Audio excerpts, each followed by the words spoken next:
కోరుతున్నాను. వర్ధిల్లాలి. ఈ తెలివైన అతను మన పక్కన ఉన్నంత వరకు మనకి ఓటమి లేదు. కోల్పోవటం గురించి మాట్లాడుకుంటే ఈ గొప్ప మార్పుకి థ్యాంక్స్ ఫ్రాంక్. మనం ఈ రోజు ఇక్కడ ఉన్నాము అంటే కొన్ని ఆహారాల త్యాగమే దానికి కారణం. మనమందరం తలలు వంచి మౌనం పాటిద్దాము. కొద్దిసేపు నిశ్శబ్దంగా ఉందాం. పని సిద్ధాంతం ఒకప్పుడు ఇది అణిచివేతకు చిహ్నం, మనల్ని నమిలి మింగేసేది.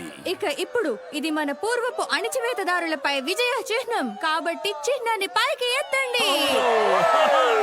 పైకెత్తండి మీ దగ్గరుంటే, లేకపోతే అక్కడే ఉండండి. ఇవి ఇంకా నేను సంపాదిస్తాను.